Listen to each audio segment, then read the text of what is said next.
Welcome all my dear board of the third preparatory grade and welcome to our final revision today. So today we will have the last revision for this semester and the final revision for what we have studied all the semester. So I wish you every possible luck tomorrow in your exam. So now let's start without delaying with the first question or the first type of question, which is that complete the following sentence. يلا نبدأ مع بعض كده في أول سؤال في مراجعتنا النهارده وهنبدأ في سؤال complete the following sentence. As usual I advised you more and more in this question. Please read the question carefully till the end word because you may need certain arrangement. في أي سؤال دايما بليز بنصحك نصيحة مهمة قوي، اقرا السؤال لآخر كلمة وآخر نقطة وآخر بوينت في السؤال ده. طب في سؤال كومبليت بالذات ده ليه لازم اقرا السؤال لآخر كلمة؟ لأن يمكن تكون محتاج ترتيب معين، خصوصا الأسئلة اللي فيها 2 كومبليت أو 3 بوينت أو 3 كومبليت أو أكتر من 1 بوينت عشان تكملها. طب نبدأ مع بعض كده نتدرب ازاي نحل الأسئلة complete question. Number 1 says, question says, reduction is a chemical process. Reduction is a chemical process where the atom point an electron or more. نشوف مع بعض السؤال من تاني كده بيقول reduction is a chemical process where the atom point an electron or more. ايه اللي بيحصل في reduction؟ احنا عارفين ان في reduction الاتوم بيحصل فيها gain electron or more. Reduction is a chemical process where the atom gains 1 electron or more. Another question that says oxidation is a chemical process where the atom point an electron or more. Oxidation is a chemical process where the atom loses electron or more. طب ده يفكرنا بسؤال مهم قوي او equation مهمه قوي درسناها اثناء دراستنا للمنهج في الكيمستري تحديدا في يونت 1. يعني ايه ريدكشن يعني ايه اوكسيديشن؟ احنا خدناها بطريقتين مختلفين عن بعض، طريقه ان فيها لوز او جين الكترون وطريقه ثانيه فيها لوز او جين اكسجين اور هيدروجين. طب هنا بيتكلم عن الكترون.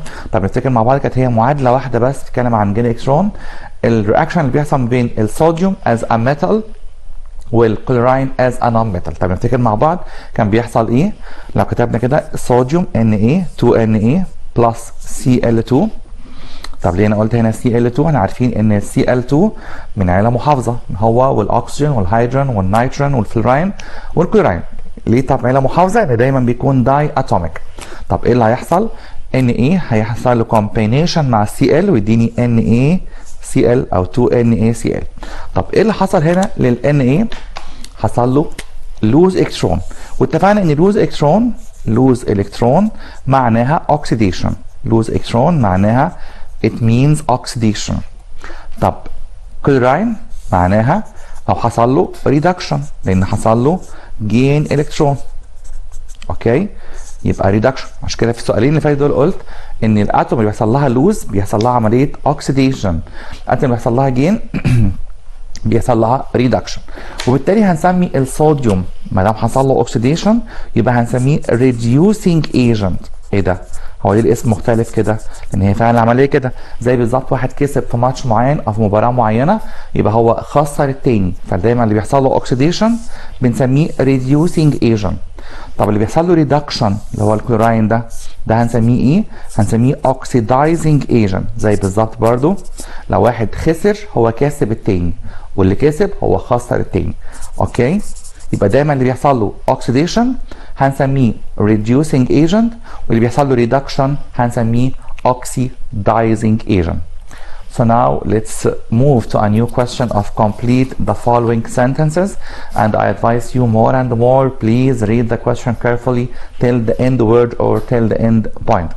The question says breaking up of bonds between reactants molecules and formation of new bonds between molecules of resultants or products is what? Again, breaking up of bonds in some molecules of reactants and formation of new in the molecules of new resultants or products is from the reaction is called what? Is called chemical reaction. طبعا تعريف مشهور جدا يمكن ده اول حاجه درسناها في الكيمستري او في يونت 1. What's meant by chemical reaction؟ ايه هو التفاعل الكيميائي؟ It is a breaking up of bonds in some molecules of the reactants and formation of new bonds in the molecules of the products products. Okay, so it will be the chemical reaction.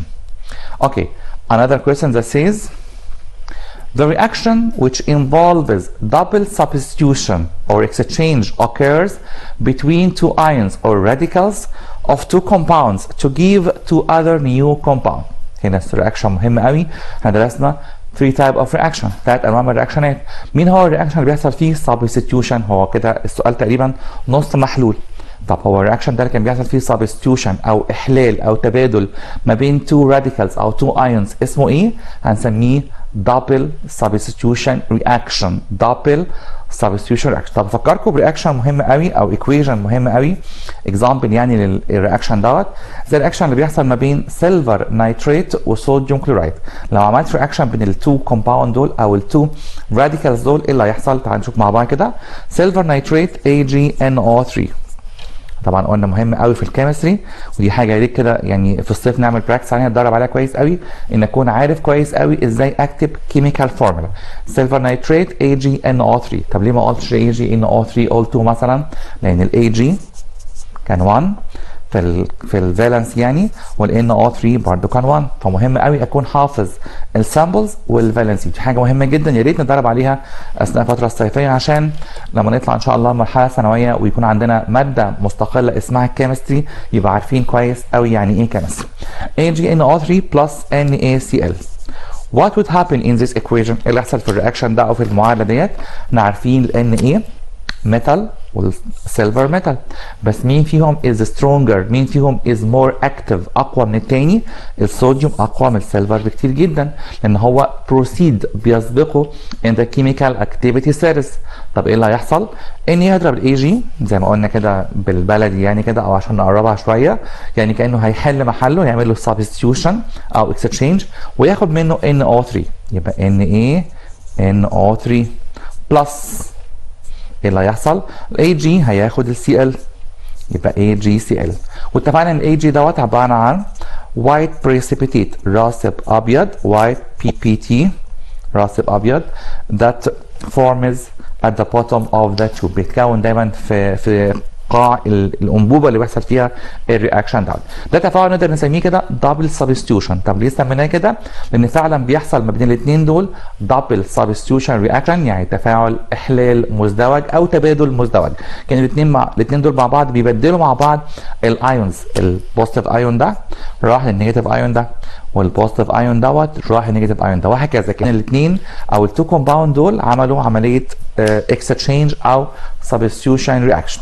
نرجع مع بعض السؤال من تاني. السؤال كان بيقول لي the reaction which involves the substitution or the exchange between the radicals of the two compound to give two other new compound is double substitution reaction. Double substitution reaction. Another question that says the reaction between an acid and alkali to form salt and water is what? The reaction between an acid and alkali to form salt and water. احنا اتفقنا دايما كده مفيش كيمستري من غير معادله. طب الرياكشن اللي بيحصل ما بين الاسيد والالكالاي وبيكون سولت ووتر ده هنسميه ايه؟ تعالوا نفتكر مع بعض. اسيد اتفقنا بيكون دايما اوله اتش زي مثلا HCl. اتس اوكي. طب والكالاي بيكون دايما اخره OH، يعني اخره في مجموعه هيدروكسيل زي مثلا NaOH.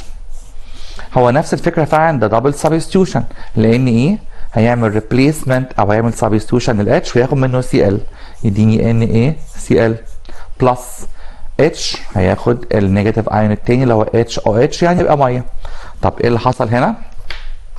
الاسيد اللي كان اوله H اللي كان بيحول ليتماس بيبر للبلو، والالكالاي كان اخره H اللي كان بيحول ليتماس بيبر لل الاسيد كان اوله اتش بيحول ليتماس بيبر للريد.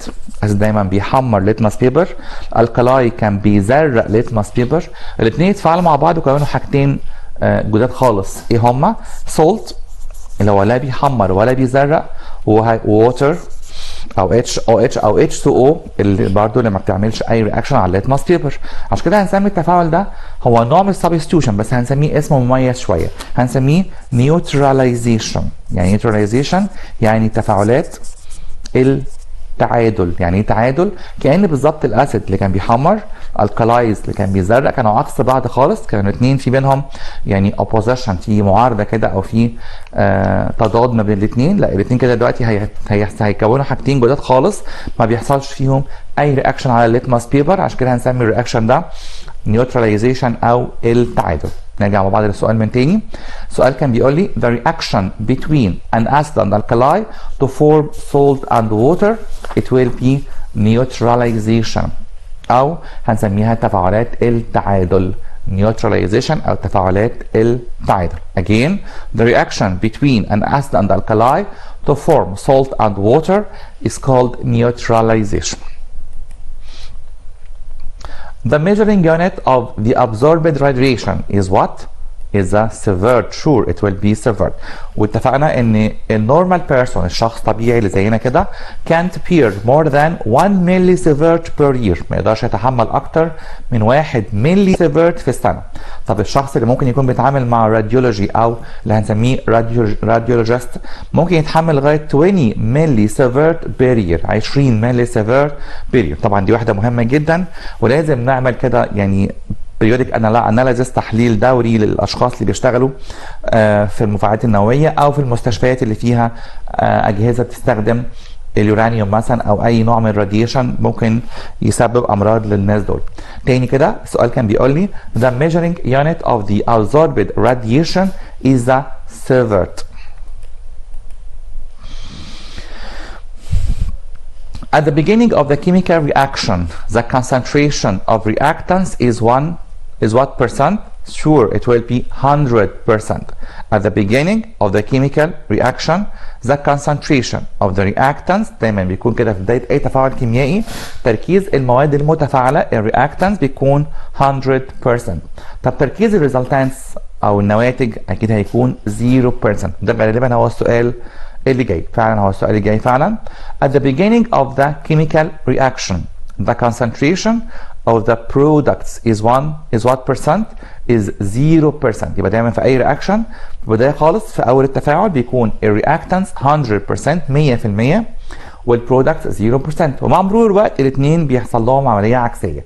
يعني بيحصل للبرودكت انكريز، هتبدا تزيد وهتتكون، تبدا من 0 ل 10% 20 لغايه توصل للاخر خالص ل 100%، وهكذا هيحصل عكس الكلام ده للرياكتانس او المتفاعلات. كانت 100% هيبدا يحصل لها ديكريس، تقل شويه شويه لغايه ما توصل ل 0% at the end of the reaction. يبقى دايما الاثنين عكس بعض، الرياكتانس بتقل البرودكت بتزيد. وده يمكن يفكرنا برياكشن خدناه مهم جدا وكان عليه جراف مهم جدا جدا برضه. تفتكر مع بعض الرياكشن دوت؟ الرياكشن كان بيقول لي 2N2O5 نيترين بنتا اوكسايد لما يحصل له ديكومبوزيشن بيديني NO2 4NO2 بلس O2. طبعا المعادله مش هيهمنا قوي البالانس بتاعها، لكن يهمنا ايه اللي حصل بس. طبعا الرياكشن بيكون كده او الجراف بيكون بالشكل ده، في واحد بيقل وفي اتنين بيزيدوا. نديهم نمبرز مثلا نمبر 1 نمبر 2 نمبر 3. طب مطلوب مني اعرف مين هو نمبر 1، مين هو نمبر 2، مين هو نمبر 3. اتس اوكي. طيب نمبر 1 هو مين؟ اكيد الرياكتانت اللي هو هيحصل له ديكريز. طب مين الرياكتانت هنا؟ هي المجموعه ديت او هو المولكيول ده او الكومباوند ده اللي هو N2O5. يبقى دايما لما الاقي جراف زي كده نازل لتحت كده بالشكل ده، ده اللي بيحصل له ديكريز. مين هو اللي بيحصل له ديكريز؟ هو الرياكتانتس، المتفاعلات او الماده المتفاعله اللي هي هنا نيترين بنتا اوكسايد، نيترين بنتا اوكسايد. طب الاثنين دول هم اللي بيزيدوا سواء كان 2 او 3. بس مين فيهم عنده عدد مولكيول اكتر، 4NO2 ولا O2؟ اكيد طبعا 4NO2. يبقى ده اللي ياخد الرقم الاعلى او الجراف الاعلى اللي هو 3، يبقى ده هيكون NO2. طب مين هو الجراف التاني اللي كان بيزيد بس مش اكتر من التاني؟ هو O2. يبقى مهم جدا اكون عارف ان اي ايكويشن اي معادله ممكن احدد فيها الرياكتانس او البرودكت بالشكل ده. ازاي؟ اللي بيقل هو ده الرياكتانس اللي هو هنا N2O5، واللي بيزيدوا الاثنين دول هم البرودكت او الريزلتانس او الريزلت، النواتج اللي بتنتج من الرياكشن دوت. يبقى تاني كده نراجع مع بعض ايه اللي بيحصل دايما للرياكتنت. الرياكتنت بي ال decrease كان بيبدا ب 100% وبعد كده بينتهي انه بيوصل ل 0%. طب البرودكت بيحصل هما الاثنين increase، كانت بتبدا ب 0% وتنتهي ب 100%، لكن الرياكتنت كان بيبدا ب 100% وينتهي بزيرو يعني decreases. It's okay. So now let's move to a new question of complete the following question. And I advise you more and more, please read the question carefully till the end word. لو سمحت اقرا السؤال لاخر كلمه، ما تسرعش، خد بالك كويس قوي، عندك وقت كتير قوي، امتحانك تقريبا ساعتين يعني 120 دقيقه، يعني ممكن نقرا كويس قوي ونراجع اكتر من مره. بليز بلاش نبقى in a hurry، في تكون متسرع كده، عشان ده بيخسرك كتير قوي قوي points انت محتاجها جدا جدا. سؤال تاني بيقول لي point is measured by using a voltmeter and has a measuring unit known as what. هنا بيطلب مني ايه هي الفيزيكال كوانتيتي، ايه هي الكميه الفيزيائيه، او ايه هي الفيزيكال بروبرتي اوف ذا الكتريك كارنت، هي خاصيه للتيار الكهربي بقيسها بالفولتميتر، وكمان ليها وحده اسمها ايه؟ طب احنا درسنا كام حاجه للتيار الكهربي، درسنا الكتريك كارنت انتنسيتي الاي، درسنا بوتنشال ديفرنس الفي او بنقيسه بالفولت، وكمان درسنا الريزيستنس اللي بنقيسها بالاوم. طب مين اللي بقيسه بالفولتميتر؟ اكيد طبعا من اسمه كده اللي بقيسه بالفولت، او اللي عنده يونت اسمها فولت. يبقى هيكون فعلا السؤال ده potential difference. يبقى هقول هنا potential difference is the physical quantity that is measured by using the voltmeter and has a unit of measuring known as volt. Potential difference is measured by using the voltmeter and has a measuring unit known as volt.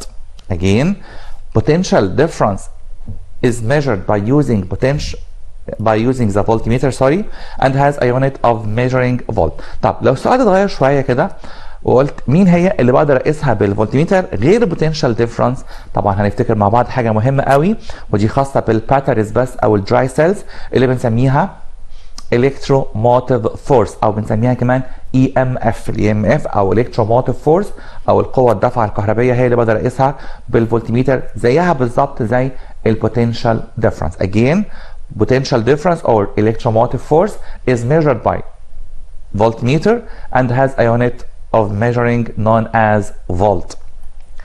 Another question that says, while connected charged conductors, the electric current passes from the conductor that has what potential to the conductor that has what potential. هنا سؤال لوجيك قوي، منطقي قوي. احنا قلنا في الكهرباء او الجزء اللي درسناه في الفيزيكس اللي هو الكهرباء، بتنتقل الكهرباء او التيار الكهربي منين لمنين؟ دايما هو دايما اي حاجه في الدنيا اللي عنده يدي اللي ما عندوش، اللي معاه يدي اللي ما معهوش، وهكذا. برضو الكهرباء كده بتنتقل منين لمنين؟ تنتقل من الهاي بوتنشال لللو بوتنشال، تنتقل من الجهد الكهربي العالي للجهد الكهربي المنخفض. عشان كده هقدر اقول في السؤال ده while connecting charged electric conductors the electric current passes from the conductor that has high potential to the conductor that has low potential. Again, the question says while connecting charged conductors, the electric current passes from the conductor that has high potential to the conductor that has low potential. While connected charged conductors، هنا السؤال شبه اللي فات شوية بس في اختلاف بسيط قوي. The electric current doesn't pass between the two conductors when the potential of the two conductors are what؟ هنا بيقول لي لو الاثنين كوندكتور دول متوصلين مع بعض مفيش تيار كهربي هيمر. امتى بقى؟ لو البوتنشال بتاع الاثنين دول او بتاع التو كوندكتور دول هيكون ايه؟ are the same. لو عندهم نفس الجهد الكهربي، نفس الرصيد الكهربي، نفس ال EMF او نفس البوتنشال ديفرنس، يعني نفس كميه الفولتات او الفولتيج، اكيد مش هيمر تيار كهربي. زي بالظبط واحد معاه 1000 جنيه واحد تاني معاه 1000 جنيه، مين فيهم هيسلف التاني؟ ما هم الاثنين زي بعض، واحد يقول الاثنين ايكوال، مش محتاج حد منهم يسلف التاني. يبقى فعلا برضو في الكهرباء كده هي لوجيك قوي. لو في كوندكتور عنده 100 فولت، كوندكتور تاني عنده 100 فولت، مين فيهم هيدي الكهرباء للتاني؟ هم الاثنين 100 فولت، الاثنين ايكوال، يبقى الاثنين عندهم نفس البوتنشال او نفس electric potential of a conductor, so electric current doesn't pass. التيار الكهربي مش هيمر هنا لان الاثنين عندهم the same potential او the same electric potential of electricity or the same electric potential of the two conductors. So again, while connecting two conductors, the electric current doesn't pass between the two conductors when potential of the two conductors are the same. Another question that says the measuring unit of the electric resistance is what? But the measuring unit of the electric current intensity is what? The measuring unit of electric resistance, sure it will be ohm. But the measuring unit of the electric current intensity, it will be ampere. The measuring unit of electric resistance ohm. طبعا الجهاز اللي بقيسه بيها او اللي بقيس بيها الريزيستنس هو الاوم ميتر، والميجرنج يونت اللي بقيس بيها electric current intensity هي الامبير، والجهاز الخاص بالانتنسيتي هنسميه امميتر. طبعا الحاجات دي مهمه جدا. درسنا 3 physical quantities، 3 كميات فيزيائيه للكهرباء. تاني هرجعهم معاكم، هم potential difference، electric current intensity، وكمان resistance. طب نلخصهم مع بعض كده. احنا درسنا 3 physical properties of the electric current. ايه هم؟ هكتب كده electric current التيار الكهربي زي ما اتفقنا عندنا 3 properties. Number 1 intensity electric current intensity. Number 2 potential difference، ممكن نكتب بي دي it's okay. وكمان الريزيستنس. كل واحدة منهم كان ليها apparatus او measuring device، جهاز بيقيسها، وكمان كان ليها unit. طب لو اتكلمت عن intensity هقول اكيد امميتر، واليونت بتاعته هي امبير. يمكن الاسم مشتق شويه من اليونت، يعني اميتر هي ممكن نكون قصدنا نقول امبير ميتر، الجهاز اللي بيقيس الانتنسي او بيقيس عدد الامبيرات في الثانيه الواحده. بوتنشال ديفرنس اكيد الجهاز بتاعها هيكون فولت ميتر، واليونت هي الفولت. طب بالنسبه للريزيستنس الجهاز بتاعها هيكون اوم ميتر، واليونت هتكون its ohm. Okay, so again the measuring unit of the electric resistance is ohm, while the measuring unit of the electric current intensity is ampere. Another question that says the preventing or the opposition which is received by the electric current during passage in a conductor is what?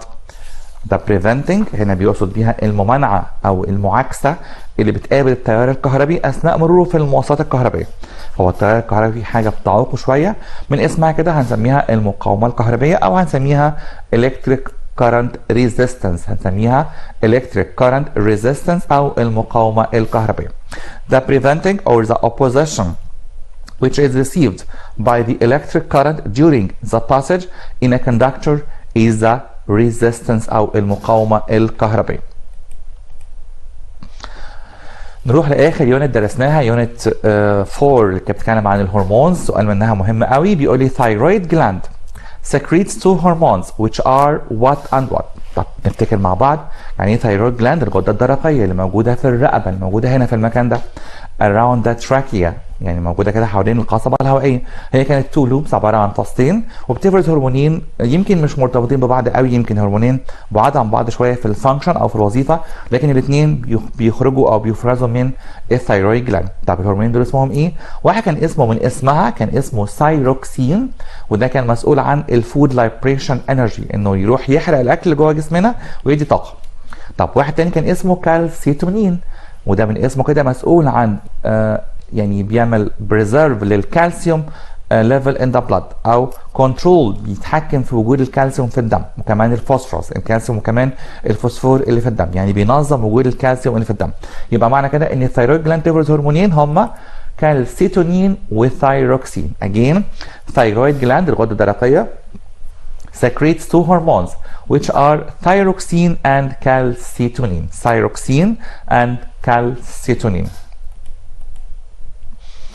Black hair is what trait, but light hair is a what trait. البلاك hair او الشعر الاسود هو صفة ايه، وكمان اللايت هير الشعر الفاتح شوية، الشعر الاصفر بقى او الاشقر يعني صفه ايه؟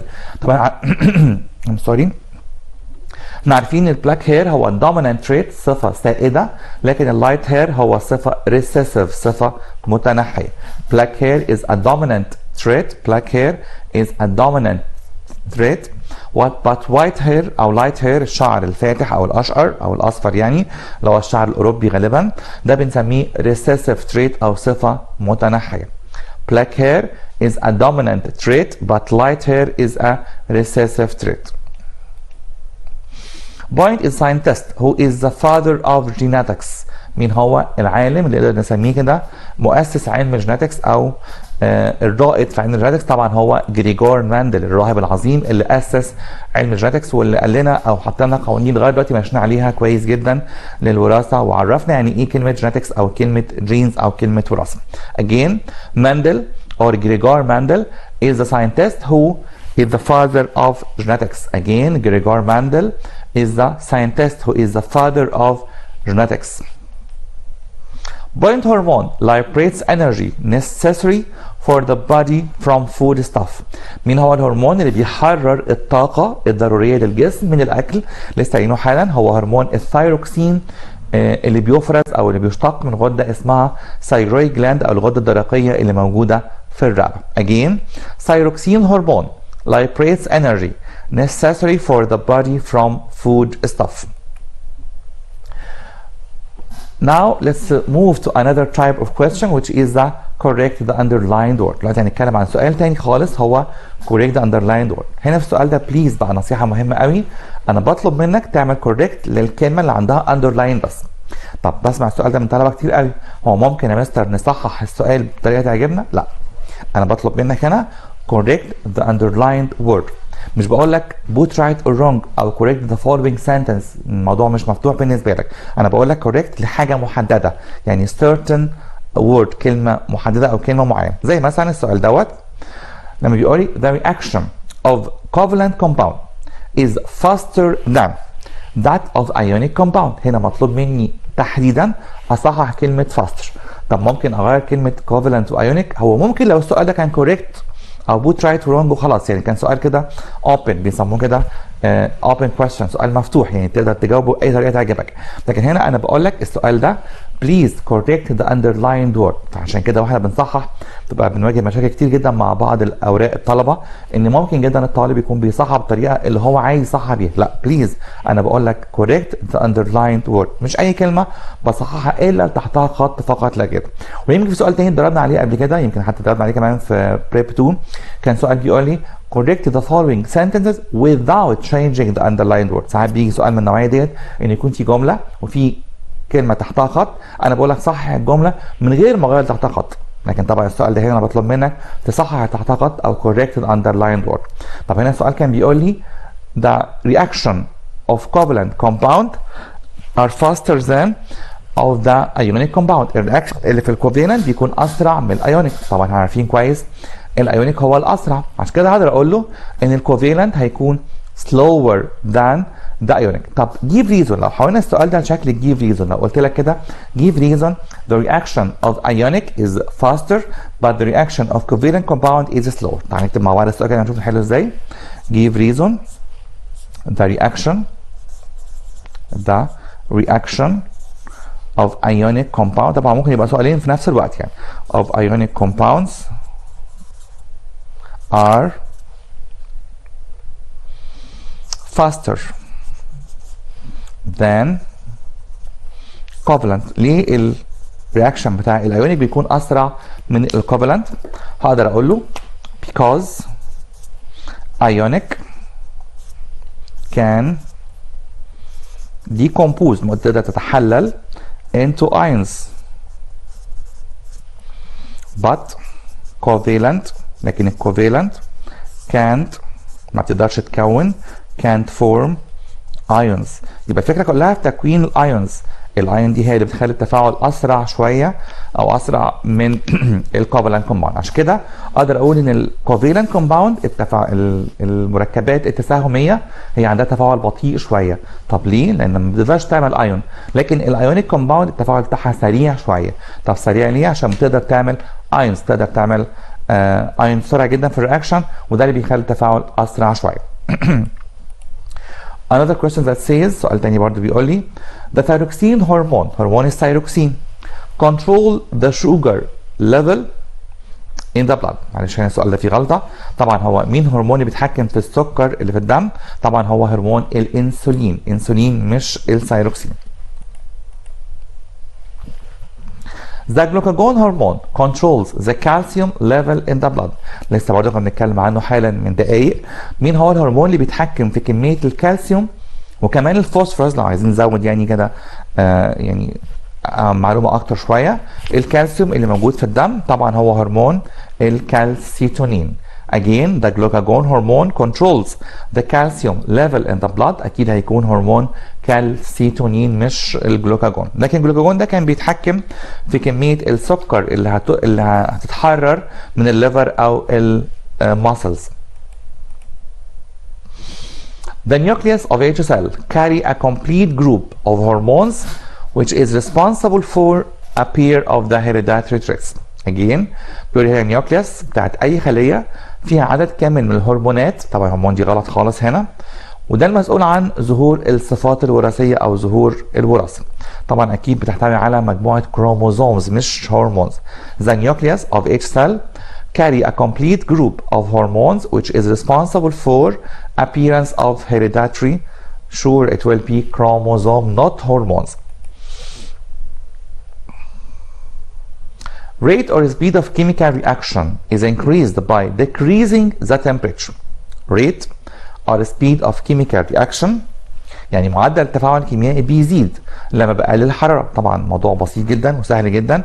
لا طبعا كل ما ازود الحرارة هيزود الكيميكال رياكشن او هيزود speed of chemical reaction. عشان كده قلنا ان الريليشن ما بين speed of chemical reaction والtemperature is direct relation، علاقة طردية او is directly proportional.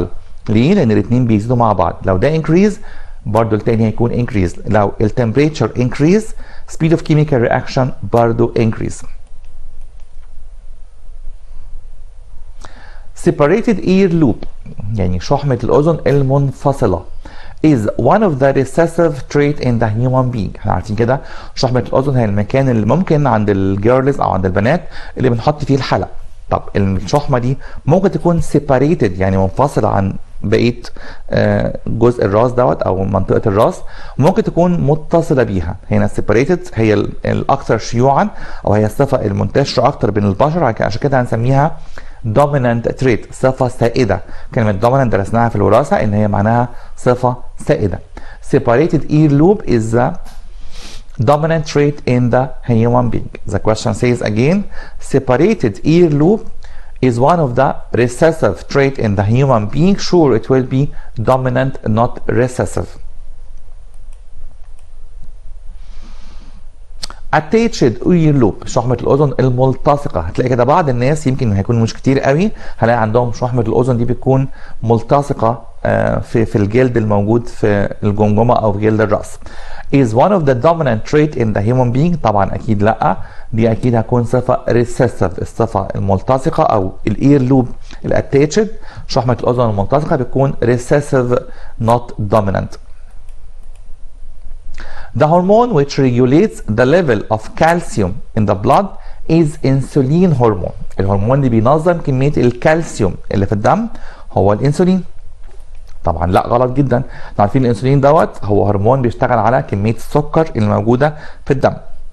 يمكن كلمة شائعة جدا، اغلب الناس اللي عندهم مرض الدايابيتس او مرض السكر بياخدوا جرعات معينة او محددة من الانسولين هرمون او هرمون الانسولين المخلص صناعيا عشان يقدر يحافظ على كمية السكر الموجودة في دمه. يبقى دايما كده ناخد بالنا كويس قوي، هرمون المسؤول عن السكر هو الانسولين مش اي هرمون تاني خالص. سؤال تاني كان بيقول لي the hormone which regulates the level of the calcium in the blood is insulin hormone. Sure, it will be wrong. مين هو الهرمون بتاع السكر؟ هو هرمون الانسولين. او مين هو الهرمون اللي بينظم السكر في جسمنا؟ هو هرمون الانسولين. The ionic compounds are fast in the reaction because they decompose into molecules that easy share in the reaction. هنا بيقول لي الايونيك كومباوند بتكون سريعه جدا في الرياكشن بتاعها عشان هي بتقدر تتحلل وتدي موليكيولز، وده اللي بيسهل او يسرع التفاعل شويه. طبعا لا لسه قايلين حاجه في الجيف ريزون، الايونيك كومباوند السبب انها سريعه في الرياكشن انها بتقدر تكون ions. The ionic compound are fast in their reaction because they decompose into ions, not molecules, that easy share in the reaction. Mendel removed the petals from the flowers of pea plant to prevent the cell pollination. اثناء تجارب مندل على نبات البسله او على البي بلانت هو ازال منها ايه عشان يقدر يمنع التلقيح الذاتي او عمليه التلقيح الذاتي. ازال منها البيتلز. يعني ايه بيتل الاول عشان نعرفها؟ هي الاجزاء الملونه في الفلاور. يعني لو مسكت كده فلاور في جزء فيها بيكون لونه ريد، لونه وايت، لونه بيربل، يالو، وهكذا نقعد نقطعها ديت، هو ده اللي بنسميه بيتل. لكن مين هو الجزء اللي شاله مندل؟ هو الجزء المذكر او الجزء الميل اورجانز او السكشوال ميل اورجانز في الفلاور. طب مين هو السكشوال ميل اورجانز في الفلاور؟ بنسميه ستامنز. بنسميه ستامن. يمكن انا عارف انتوا معذورين شويه دفعتكم انتوا تحديدا، يمكن عشان كوفيد 19 في بريب 2 ما درسناش تركيب الفلاور، لكن هراجع معاكم من تاني كده what's the structure of the typical flower. طب لو عايز ادرس فلاور نرسم مع بعض. اي فلاور بيكون ليها حاجه اسمها ريسبتيكل، يعني التخت ريسبتيكل اللي هو بيكون واقف عليه او اللي بيتحد عليه اجزاء الفلاور كلها. اوكي. طب بعد كده في جزء اخضر ده اللي بنسميه كالكس، وده يمكن يكون موجود لسه او بيكون موجود مع بعض الفروتس. يعني عارفين الفلاور هي اللي هتكون الفروت، زي مثلا الايج بلانت البتنجان او بعض انواع التوماتوز الطماطم بلاقي فيها جزء اخضر كده، ده اللي بنسميه كالكس. ده في البدايه خالص بيكون قافل على الفلاور كلها عشان يحميها. وبعد كده في جزء ملون هرسمه معلش بالازرق عشان ما يجيش الوان ثانيه، اللي هنسميه كورولا، اللي بيتكون من بيتل. كان موجوده في السؤال دوت. يبقى البيتلز هي الكالر بيس. طب فين بقى الاجزاء المذكره؟ هي عباره عن فيلامنت، عباره عن خيوط كده، وفي اخر كل خيط بلاقي 4 ساكس 4 اكياس. وهدول طب دول 2 بس، هم 2 هنا و2 وراهم، يعني هم اوريدي 4 ساكس. لو بصيت من فوق هلاقي فعلا 4، لو بصيت من الجنب زي كده هلاقي 2 هنا و2 في الخلف، نفس الكلام 2 هنا و2 في الخلف. طب في كام ستامن في الفلاور؟ ممكن يبقوا 1 2 3 10 وات ايفر. طب الجزء المؤنث او السكشوال فيميل اورجان يكون شكله شبه الفلاسك، شبه القله كده، يعني هو ده اللي هنسميه كاربل. وده اللي هنسميه الفيميل سكشوال اورجان، ونديه رمز الفيميل. وطبعا ده الميل اللي هنسميه ستامن، وده رمز الميل. طب السؤال هنا، مندل شال ايه من الفلاور دي عشان يضمن ان ما يحصلش سيلف بولينيشن؟ هو شال الجزء المذكر او السكشوال ميل اورجان اللي هو ده. يبقى مندل عمل ريموفال للستامنز عشان يضمن ان ما يحصلش سيلف بولينيشن. تاني كده، مندل removed what from the flowers to make sure or to prevent the cell pollination. مندل removed stamens. stamen يعني الاعضاء المذكره. Mendel removed the stamens from the flowers of pea plant to prevent the self-pollination. Mendel again removed the stamens, not petals, from the flowers of pea plant to prevent the self-pollination. At the decrease of sugar level in the blood, the liver responds by secreting glucagon hormone. يعني لما بيقل مستوى السكر في الدم الليفر بتستجيب، سؤال هنا غريب شويه، وبتفرز هرمون الجلوكاجون. هو فعلا لما السكر بيقل هرمون الجلوكاجون هو اللي بيبدا يشتغل، بس هو مش جاي من الليفر. هو جاي منين؟ هو جاي من البانكرياس. ناخد بالنا كويس قوي، البانكرياس هو المسؤول عن افراز الانسولين والجلوكاجون. طب ليه؟ البنكرياس هو بالظبط كده الاورجن اللي بينظم السكر في جسمي او اللي بيظبط السكر. لو السكر في جسمي قل البنكرياس هيفرز جلوكاجون يروح للليفر او للماصل يقول لها هات سكر من عندك. طب لو السكر في جسمي زاد، انا لسه واكل دلوقتي من شويه، لسه كنت بفطر والفطار ده فيه كميه سكر كتير قوي، طب جسمي مش قادر يستوعبها، نعمل ايه؟ البنكرياس برضو هيفرز انسولين، الانسولين ده هيلم السكر ده كله ويروح يحوشه لنا في البنك بتاعنا بتاع السكر. مين هو البنك؟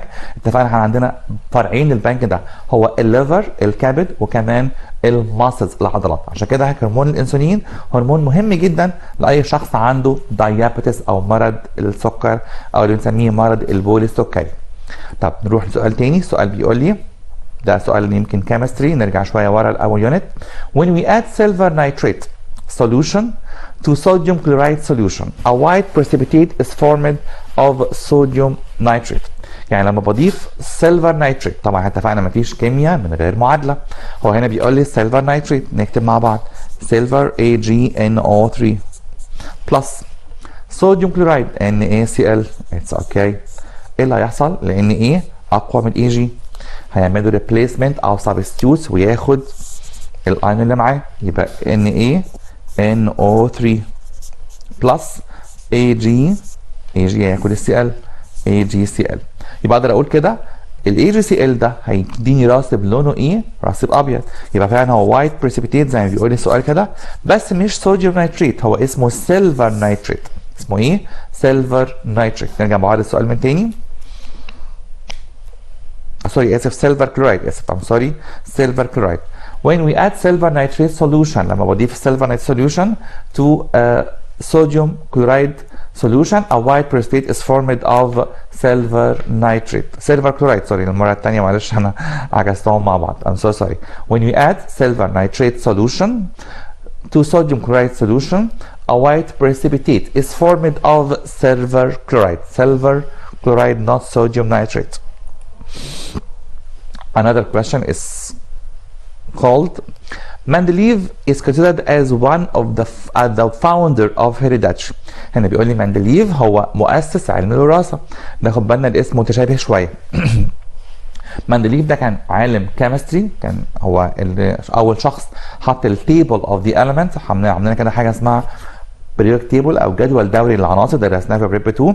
لكن مين هو مؤسس الوراثه؟ ده كان راهب اسمه جريجور مندل. مندل نوت مندليف، يمكن اسم متشابه شويه، ناخد بالنا كويس قوي. مندل is the founder of the hereditary genetics or the branch of biology that searches about the similarities and the differences between living organisms. Again, Mendel, not Mendeleev, is considered as the founder of hereditary. The radioactive phenomenon was discovered by scientist Ohm.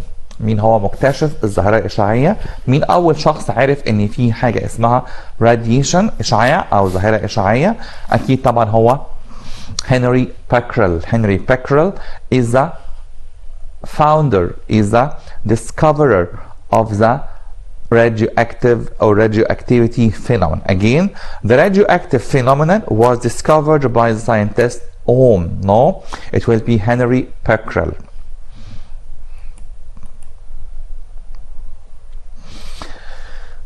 The catalyst is a substance which loses one electron or more during the chemical reaction. يعني بيقول لي catalyst او العامل الحفاز هو المادة اللي بتفقد الكترون او اكتر اثناء التفاعل الكيميائي. لسه قايلين حالا في اول الحلقه النهارده، قلنا مين هو اللي بيحصل له لوز الكترون؟ هو اللي بيحصل له اوكسيديشن. يبقى ده هنسميه ايه؟ هنسميه reducing agent. تاني كده، اللي بيحصل له لوز الكترون هيحصل له عمليه اسمها اوكسيديشن، لكن هو نفسه هنسميه reducing agent. زي ما قلنا كده، الشخص اللي كسب في اي ماتش او اي مباراه هو خسر التاني.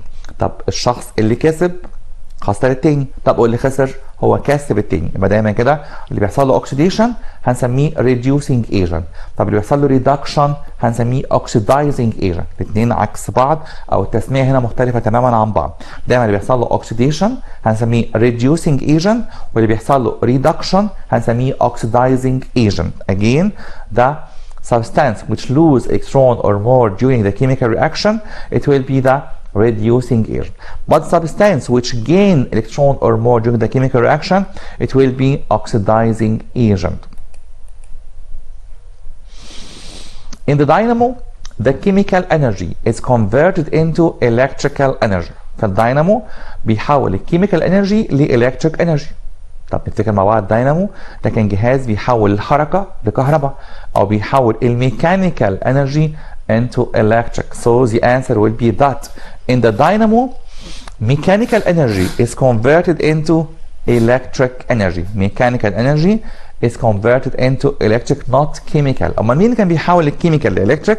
نرجع مع بعض برضو، كان حاجات بنسميها electrochemical cells او dry cell. اي باتري او اي بطاريه او اي dry cell او حتى simple cell هي اللي ممكن تحول الكيميكال into electric. لكن مين اللي بيحول الميكانيكال into electric؟ sure it will be the dynamo او هنسميه كمان electric generator.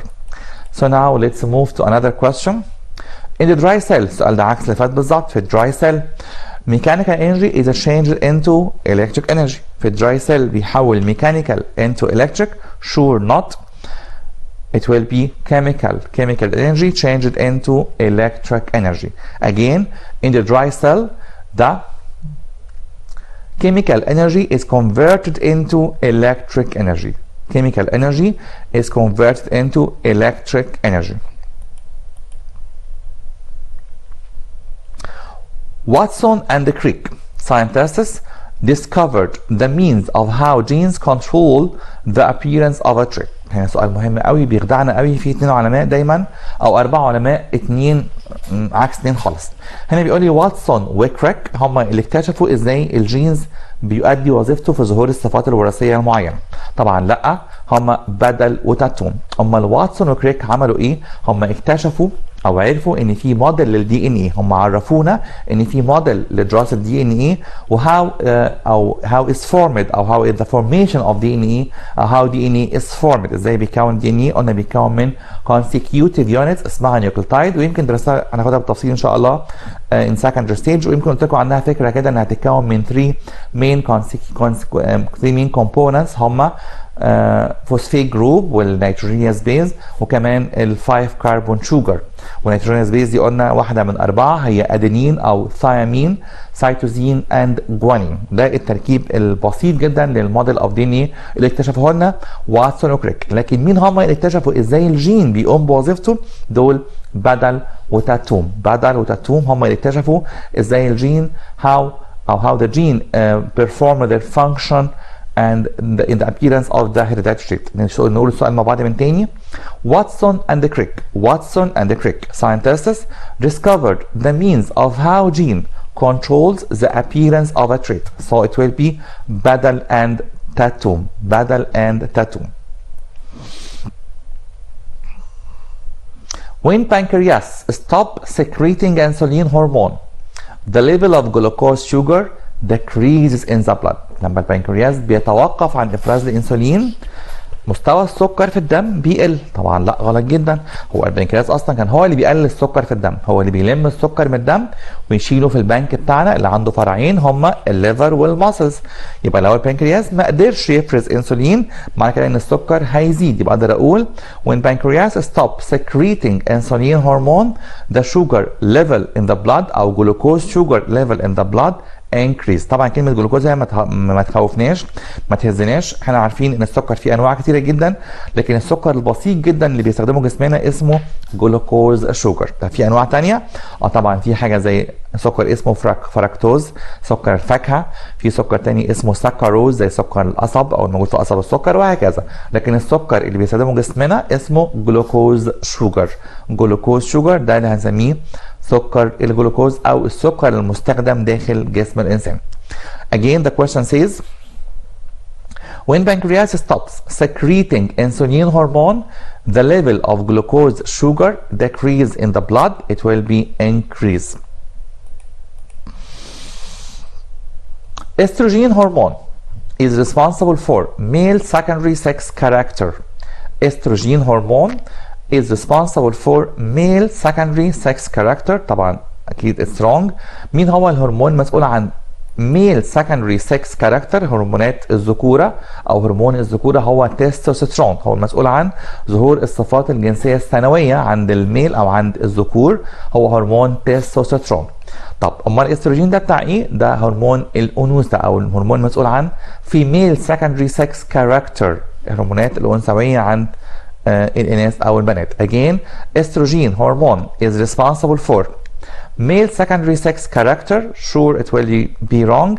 It will be testosterone. Testosterone hormone سؤال ده يمكن عكس اللي فات is responsible for female secondary sex characters. Sure, it will be استروجين. طب واحد يقول لي هنا اصل يا مستر احنا بنتلخبط قوي، عند الفيميل في تو هرمونز، واحد اسمه استروجين واحد اسمه بروجسترون. طب نشوف السؤال اللي جاي ده كده، يمكن ده يحل لنا الاشتباك دوت. بس قبل ما نحل الاشتباك هنفكر مع بعض، هو في كام هرمون عند الميل؟ واحد بس اسمه تستوستيرون، وده المسؤول عن secondary male sex character، الصفات الجنسيه الثانويه عند الميل. طب عند الفيميل في 2 هرمون، ده اللي بيلخبط شويه، واحد اسمه استروجين ده بتاع السكندري سكس فيميل كاركتر، الصفات الجنسيه الثانويه عند الفيميل او عند الاناث. طب في هرمون تاني اسمه بروجسترون، ده بتاع ايه بقى؟ ده هرمون مسؤول عن activating the lining of the uterus، هو اللي بينشط تكوين بطانه الرحم اثناء الحمل، عشان كده ممكن نسميه هرمون مثبت للحمل. عشان كده بعض البريجننت، بعض الحوامل يمكن بيضطروا او اطبائهم بيضطروا ان يدوهم البروجسترون ده، الهرمون ده عن طريق كبسولات او عن طريق حقن اثناء الحمل، عشان يقدر يثبت الحمل لو في مشكله ظهرت اثناء الحمل. ولو الهرمون ده على فكره قل بيحصل frequent abortion، اجهاض متكرر، يعني في بعض الاشخاص او بعض الفيميل يعني لما بيحصل عندهم حمل الاقي ان ممكن جدا يحصل كل شويه اجهاض. طب ايه المشكله؟ لو دورنا ورا المشكله ورا سبب المشكله ديت هيكون فعلا يمكن يكون سببها ان البروجسترون بيكون ناقص شويه او الهرمون ده قليل شويه عند الفيميل دي، يبقى ساعتها مضطرين ندي هرمون البروجسترون ده بشكل اكسترنال، بشكل خارجي شويه، عن طريق تابلتس او كبسولات او عن طريق حقن او ما شابه ذلك يعني. يبقى تاني كده، مين الهرمون المسؤول عن السكندري فيميل سكس كاركتر؟ الاستروجين. طب البروجسترون ده حكايته ايه؟ ده مسؤول عن تكوين lining of the uterus او اندوميتيريوم، بيسموها كمان اندوميتيريوم يعني بطانه الرحم. يبقى نشوف السؤال ده مع بعض كده اللي يحل اشتراك معانا. testosterone hormone is responsible for activating endometrium lining. هنا بيقول لي اهو مين هو الهرمون المسؤول عن تنشيط بطانه الرحم او الاندوميتريوم؟ هو البروجسترون. البروجسترون ده مش مسؤول خالص عن اي صفات جنسيه عند الفيميل، لا هو مسؤول عن تثبيت الحمل عن طريق انه بيكون بطانه قويه جدا في الرحم تقدر تشيل الجنين جواها، اندوميتريوم lining او البروجسترون. The decrease of growth hormone secretion in the childhood causes giantism. Again, the decrease of growth hormone، نقص هرمون النمو في مرحلة الطفولة بيسبب العملاقة أو gigantism. طبعا لأ، هيسبب dwarfism القزمية. سؤال تاني شبهه. The increase of growth hormone secretion in the childhood causes dwarfism. طب لو زاد هرمون النمو أثناء الطفولة هيسبب dwarfism القزمية؟ لا طبعا هيسبب gigantism العملاقة. So now my dear pupils of the third preparatory grade, don't go away. Let's have a break for some minutes and we will come back soon to complete our revision or our review about what you have studied this semester. So now don't go away. So now we are back again, my dear students of the third preparatory grade, to complete our final review about what you have studied this semester. So now let's have another question of correct underlined word.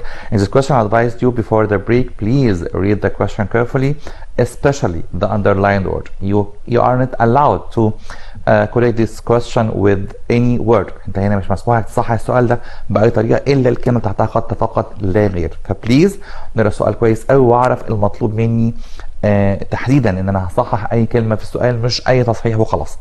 The question says in the electric cells magnetic energy is converted into electric energy. يعني بيقول لي في الالكتريك سيل في الخلايا الكهربيه زي الدراي سيل او السامبل سيل بنحول الطاقه المغناطيسيه لطاقه كهربيه. طبعا لا جدا، اكيد بنحول الكيميكال انرجي الطاقه الكيميائيه، لان الدراي سيل او الالكتريك سيل عموما بيحصل فيها كيميكال رياكشن، تفاعل كيميائي معين، وده اللي بيسبب وجود التيار الكهربي. Another question that says the acquired trait الصفه المكتسبه are transmitted from a generation to another، تنتقل من جيل لجيل. صفه مكتسبه معناها ان انا بتعلمها من البيئه اللي حواليا، بتعلمها من الظروف اللي انا موجود فيها، زي مثلا واحد بيتعلم لغه روسيه، زي واحد بيتعلم انه يسوق عربيات او يسوق بايسكل دراجات. طب هل دي صفه ممكن تنتقل لاولادي؟ لا طبعا مش ممكن تنتقل، لانها صفه acquired او حاجه مكتسبه من البيئه.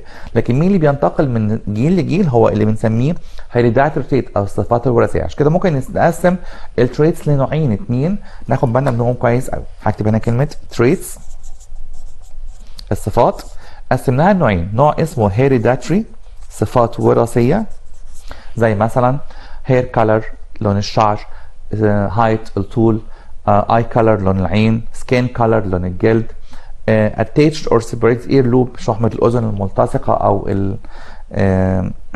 المنفصلة، زي كمان الوايد أو النارو اي العين الواسعة أو الضيقة. كل دي صفات وراثية ممكن أورثها من my parents or not. لكن في حاجة بنسميها acquired traits صفات مكتسبة، زي playing football مثلا لعب الكورة، زي انك تتعلم انك driving bicycles او سوري driving cars او riding bicycle تركب عجل او تسوق تسوق عربيات. طب هل ده صفه تنتقل من جيل لجيل او تنتقل من الشخص لاولاده؟ لا طبعا ما تنتقلش، لانه متعلمها عن طريق البيئه. يبقى نقدر نقول ان الفرق بين الاثنين دول بين hereditary trait و acquired trait، الهيريداتري can be transmitted يقدر ينتقل transmit from generation to another. هنا اقدر اقول له can't transmit ما بينتقلش، can't transmit from generation to another. So, okay, so again the acquired traits are transmitted from the generation to another. Sure it will not, it will be the hereditary or the inherited traits. ممكن نسميها كمان الصفات الموروثة أو الوراثية، الاثنين بنفس المعنى. inherited trait أو hereditary trait الاثنين بنفس المعنى، الصفات الوراثية. The acquired traits, the question says again, the acquired traits are transmitted from one generation to another. It will be inherited traits, inherited traits. Let's move to another type of questions. It will be the choose the right answer. هنا بقول لك please choose the right answer. يمكن هو ده الترند اللي جاي ان شاء الله في المرحله الجايه في المرحله الثانويه، ان يكون اغلب الاسئله او كلها بتكون choose the right answer. بليز بقى في السؤال ده بليز بليز بليز نقرا السؤال كويس قوي قوي قوي قوي، وخد بالك ممكن يبقى عندك more than one choice is correct، اكتر من اختيار صح. ممكن يكون عندك all the previous answers are correct. فبليز السؤال ده محتاج منك more concentration تركيز اكتر، more practice تدريب اكتر، and more reading وقراءة اكتر وفهم اكتر طبعا واعمق للسؤال. طب اول سؤال كان بيقول لي the two factors of hereditary trait are similar in what individual? Pure individual, hybrid individual, recessive individual, pure and recessive. طب نشوف مع بعض كده. two factors يعني التو ليترز كنت بستخدمهم عشان اعبر عن الحاله الوراثيه دي. طب البيور بيكون عنده الاثنين زي بعض، نكتب مع بعض كده بيور زي مين مثلا؟ تي كابيتال تي كابيتال اور تي سمول تي سمول، ده بيور. يعني ايه؟ عنده التو فاكتورز ار سيميلر، الاثنين بيور يعني نقي، يعني عنده التو فاكتورز يا اما الاثنين دوميننت يا اما الاثنين ريسيسيف. طب هايبريد بيكون واحد دوميننت واحد ريسيسيف، ده بيسموه هايبريد او بيسموه امبيور. طب الريسيسيف الاثنين سمول بس الاثنين برضه بيور. طب هو مين اللي عنده الاثنين او التو ليترز زي بعض سيميلر؟ انا شايف البيور ينفع معانا برضه، وكمان الريسيسيف ينفع معانا. يبقى هختار الاجابه هنا بيور ولا ريسيسيف؟ هختار الاثنين فعلا، لان الاثنين هم اللي عندهم the two factors are similar. نرجع مع بعض السؤال من تاني، بيقول لي the two factors of hereditary trait are similar in what individual؟ البيور كانت صح والهايبريد غلط، الريسيسيف كانت صح برضه. يبقى اختار مين؟ اكيد اختار pure and recessive، pure and recessive because they are all right. يبقى هنا واحد. طب لو حد اختار pure بس letter ايه او recessive بس letter C، طبعا it's wrong. عشان كده بقول لك please in these questions يعني do your best، ابذل مجهود شويه واقرا السؤال اكتر من مره. The two factors of hereditary traits are similar in what individuals؟ It will be letter D، pure and recessive، pure and recessive. The most active metal in the chemical activity series is what? Copper, sodium, hydrogen, aluminum. طبعا اكيد اقوى ميتال في المجموعه ديت تحديدا هو الصوديوم، مع ان كان اول واحد في الكيميكال اكتيفيتي سيريز كان هو البوتاسيوم، بس هو ما جاش هنا، فاكيد هياخد اي حد من الاليمنت اللي جت بعديه على طول. اتفقنا ان what's meant by chemical activity series is an arrangement, a descending arrangement of some metals according to their chemical activity. ترتيب العناصر ترتيب تنازلي حسب قوتها الكيميائيه او حسب نشاطها الكيميائي، مين انشط من مين او مين اقوى من مين. يبقى كده هيكون الاجابه هنا letter B it will be sodium. Point is used to control the resistance in the electric circuit. Rheostat, ammeter, voltmeter, ohmmeter. اتفقنا قبل كده اكتر من مره قلنا اي جهاز اخره المقطع ده اللي هو ميتر ده جهاز بيقيس. ohmmeter هيقيس الريزيستنس. voltmeter هيقيس البوتنشال ديفرنس او الاي ام اف. طب اميتر هيقيس الانتنستي. لكن مين هو الجهاز اللي بيتحكم في الريزيستنس؟ هو مش بيقيس، هو بيتحكم بس عن طريق تغيير اللينكس او ده واير، عن طريق تغيير طول السلك المستخدم في الدائره الكهربائيه. اكيد هيكون ريوستات. يبقى السؤال ده اكيد هستخدم فيه letter E اللي هو rheostat. Again, rheostat is used to control the resistance in the electric circuit. Sure, it will be rheostat. Again, rheostat أو المقاومة المتغيرة is used to control the resistance in the electric circuit. Point is used to measure the resistance in the electric circuit. مين هو اللي بيقيس بقى المقاومة الكهربائية؟ هنا عايز جهاز بيقيس، يبقى أكيد مش rheostat. rheostat, ammeter, voltmeter, ammeter. طب مين او سوري ohmmeter. مين هو الجهاز اللي بيقيس الريزيستنس؟ اكيد letter D. Sure, it will be letter D. ohmmeter. Ohmmeter is used to measure the resistance in the electric circuit. Ohmmeter is used to measure the resistance in the electric circuit. To control the value of the electric resistance in the electric circuit we use what instrument؟ هنا السؤال ده يمكن متكرر، يمكن هو النهارده نفس السؤال اللي جه قبل اللي فات على طول. مين هو اللي بيتحكم في قيمة الريزيستنس اللي موجودة في الدائرة الكهربائية؟ ohmmeter، rheostat، voltmeter، ammeter. طبعا اكيد اللي بيتحكم في الدائرة الكهربائية هو rheostat. تاني كده اللي بيتحكم في قيمة الريزيستنس اللي موجودة في الدائرة الكهربائية أكيد هيكون rheostat. The point is chemically composed of nucleic acid DNA combined with protein.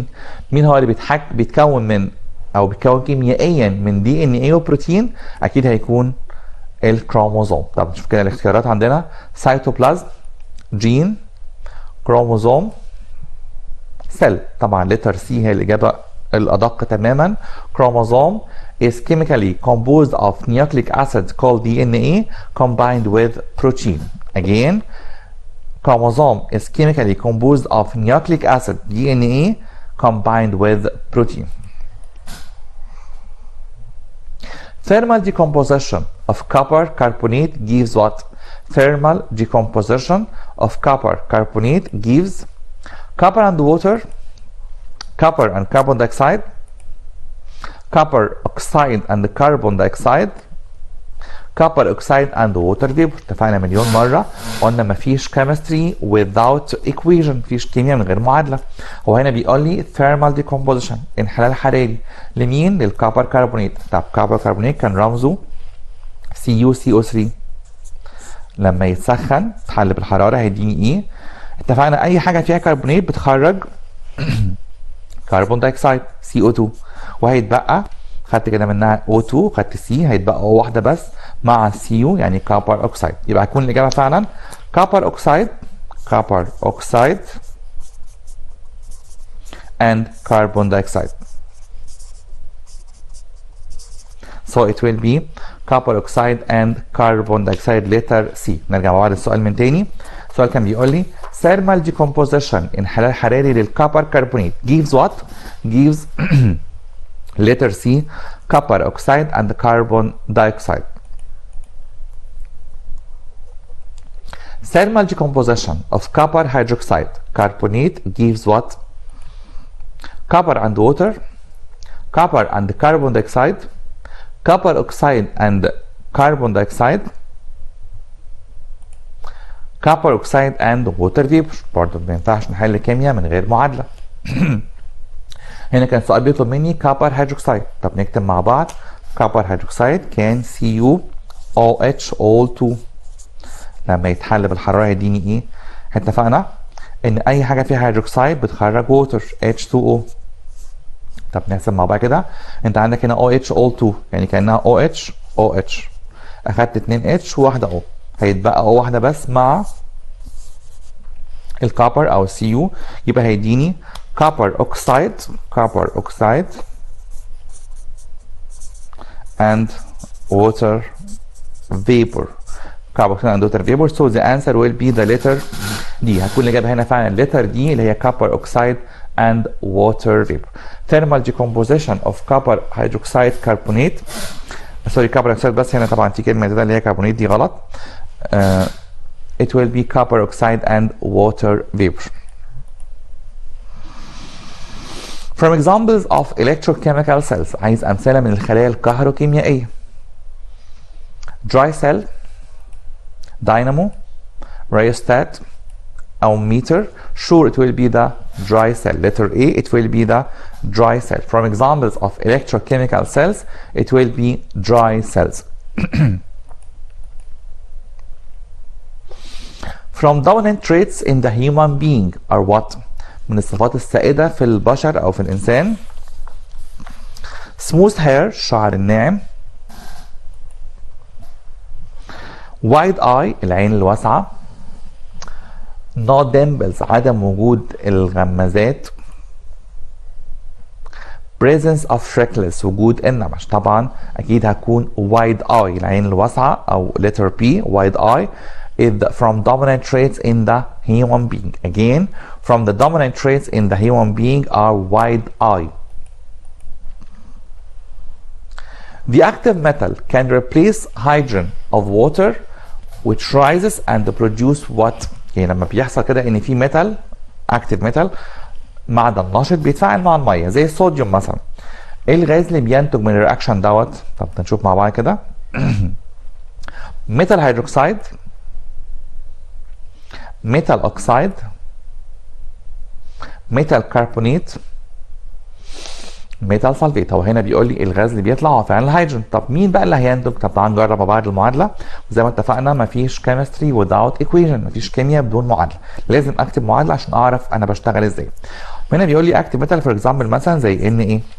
طب ان ايه لما يعمل رياكشن مع الووتر، انت فعلا بنحب نسمي الميه ايه؟ يعني الميه اوريدي رمزها الكيميائي H2O، بس انا بحب اسميها HOH. هو نفس الفكره. HOH هي H2O. طب ليه؟ اصل اي ميتال هيعمل ريبليسمنت هيضرب يعني الهيدروجين وياخد منه OH، هيديني NaOH بلس H2. نوزن المعادله عشان يبقى فيها بالانس. ال Na دخل خرج Na، ال H دخل خرج 2 يبقى 2 هنا جت مع ال OH يبقى احط 2 عند ال OH. دايما بوزن المعادله ازاي؟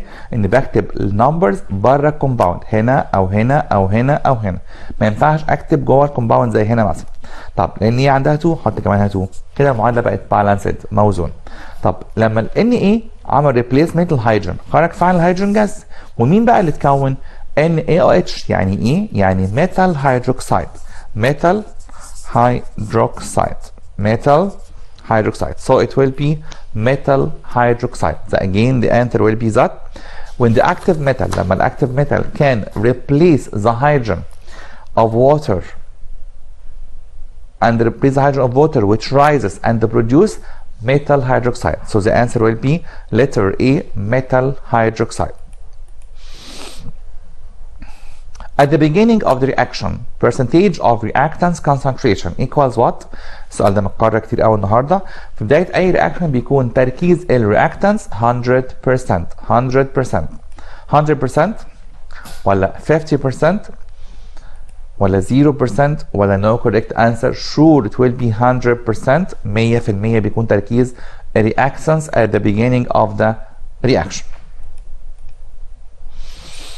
Point is a non-radioactive element. مين هو العنصر غير مشع؟ عنصر غير مشع يعني عنصر معروف قوي بالنسبه لك، يعني عنصر اتعودنا عليه وسمعناه اكتر من مره. راديوم، زيركونيوم، يورانيوم، ايرون. اكيد هيكون مين هو اللي غير مشع هنا؟ اكيد ايرون. امال بالنسبه للراديوم واليورانيوم والزيركونيوم كل دول هنسميهم راديو اكتيف element، عناصر مشعه. لكن هنا بيطلب مني non radioactive elements. Sure it will be letter D, iron is a non-radioactive element. Iron is a non-radioactive element. Sliding rheostat is used to what in the electric circuit? Measure the current intensity, measure the potential difference, change the resistance,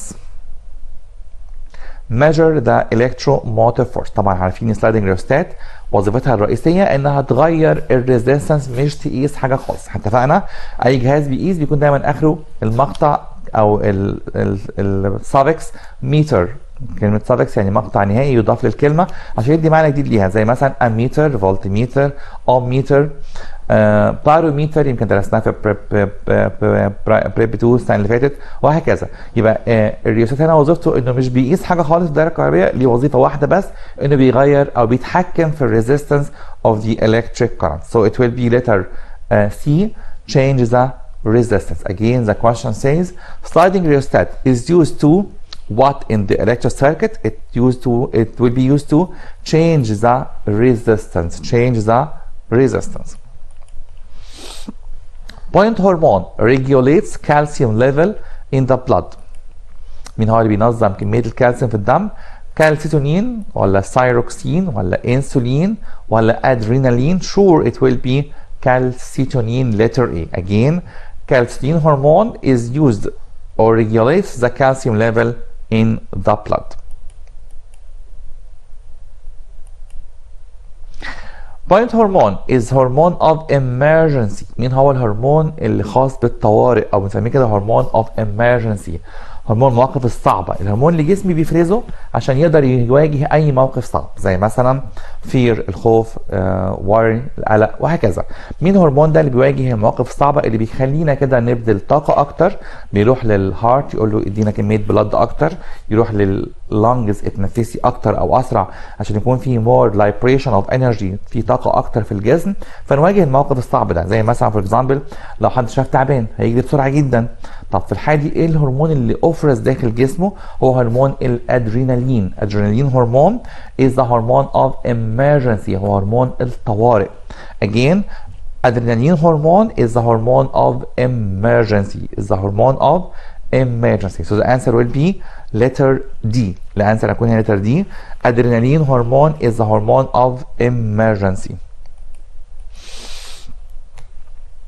If electric current of 0.2 ampere passes in electric heater and the potential difference between the two ends is 220 volt, the heater's resistance is what؟ هنا سؤال choose لكن هو مسألة في نفس الوقت، وانا بحب اول الاسئلة من النوعية ديت لانها بتناقشني في ازاي احل مسائل الكهرباء بشكل بسيط جدا. طب ازاي نحل مسائل الكهرباء؟ اتعودنا اكتر، قلت اكتر من مره لازم اصفي المساله الاول، اجيب الجيفن، ولازم اعرف هستخدم اي لو من درست عندنا 3 قوانين درسناهم، هستخدم اي لو فيهم وفي الاخر هبدا احل المساله. طب هنا كان بيقول لي الالكتريك ريزيست كارنت انتنسيتي 0.2 امبير، يبقى اكتب الانتنسيتي ايكوال 0.2، وكان البوتنشال ديفرنس الفي كان 220 فولت. طب مطلوب مني اجيب الريزيستنس. مين هو الرول اللي بستخدمه عشان اجيب الريزيستنس من الاي والفي؟ نفتكر مع بعض. R كانت equal V over I. So it will be that R equal V يعني 220 فولت اللي هي الفي over 0.2 هيديني 1100 ohm. So it will be 1100 ohm. طب نشوف الانسرز. كان بيقول لي 20 1100 2200 1000، يبقى اكيد الاجابه زي ما احنا طلعناها فعلا في البروبلم ديت 1100 اوم، 1100 اوم. لتر بي، الاجابه هتكون هنا لتر بي 1100 اوم. Another question that says the measuring unit of the electric current intensity is ohm, ampere, volt, coulomb. Sure, the measuring unit of the current intensity is ampere, the letter P. Letter P is the measuring unit of the current intensity, which is ampere. The quantity of electricity passes in a conductor due to the passing of electric current with intensity 2 ampere through time 20 minutes is what coulomb. برضه هي مسألة عشان احلها لازم اعمل تصفيه للمساله زي ما اتعودنا قبل كده، باخد الجيفن او بعمل كونكلوجن لكل الجيفن اللي في المساله، وهشوف هستخدم اي لو مناسب للمساله ديت وابدا احل. هنا بيقول لي ده quantity of electricity، يعني الكيو مش موجوده عندي. اوكي، كيو I don't have 2 امبير، الاي كانت 2 امبير. and the time is 20 minutes. time is 20 minutes. طبعا تحذير مهم جدا، وقلنا اكتر من مره ما بشتغلش خالص في الساينس بالمينت، يبقى لازم اعمل ترانسفورم للسكند، يبقى هضرب باي 60 so it will be 1200 second. اوكي، so what about Q؟ مين القانون اللي اقدر اجيب منه Q عن طريق الاي والتي؟